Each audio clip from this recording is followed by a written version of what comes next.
The more things change, the more they stay the same. The divisional round happened, and I still get no bitch. Jaguars played the Chiefs, and it wasn't really that interesting. The Jaguars didn't necessarily play bad, but they were not even close to the Chiefs' level. The Chiefs didn't really have to do much, as Travis Kelce carried the entire thing. Though the Jags did put up a fight, keeping the game competitive until about the fourth quarter. Jaguars got the score to 17-10 at halftime after a field goal. Then nothing really happened in the third quarter until the Chiefs got a field goal at the end of it. Then the Jaguars marched down the field and scored a touchdown to make the game slightly competitive. The Chiefs struck back with a touchdown of their own. On Jacksonville's final chance, Agnew pulled a Ramondre Stevenson and fumbled away their chances at the game. I'll rate this game a 0 out of 0.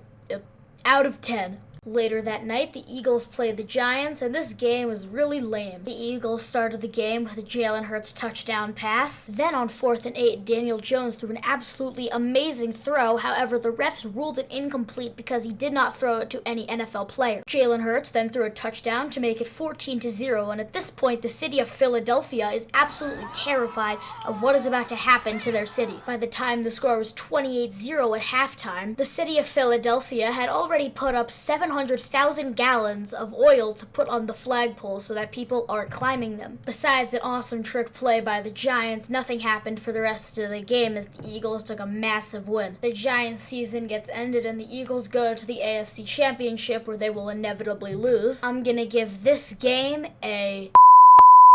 The most hyped up game of the week was Buffalo Bills versus the Bengals, which was played on the hottest day of the year in Buffalo, New York. You know, I wasn't watching this game until I saw the NFL title, Jamar Chase Snow Gritty. After this incredible occurrence, the Bills couldn't really do that much. The Bengals quickly went down the field again and threw another touchdown to Hayden Hurst to make it 14-0. The Bills then responded with a touchdown to make it 14-7. We could have seen another Jamar Chase Snow Gritty, but they ruled his touchdown incomplete, so the Bengals had to settle for 3. The Bills then kicked a field goal to make it a one-score game, but then the Bengals scored, which was the final scoring of the game. Words cannot describe how happy I was that the Bills lost.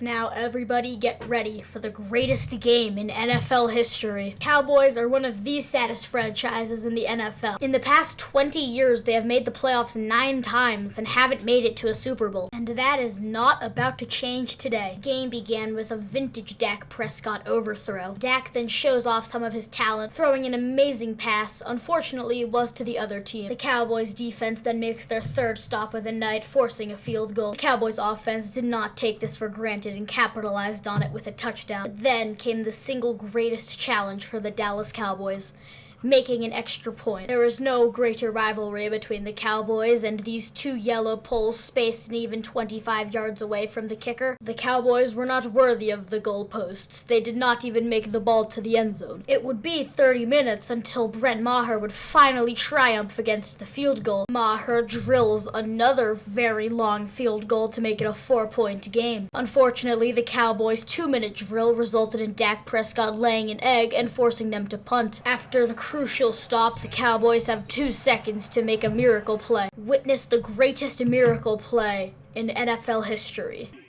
3, 2, 1, go! Final play, it looks like wrong a penalty. Prescott over the game. That game is a 10 out of 10. Nobody can change my mind.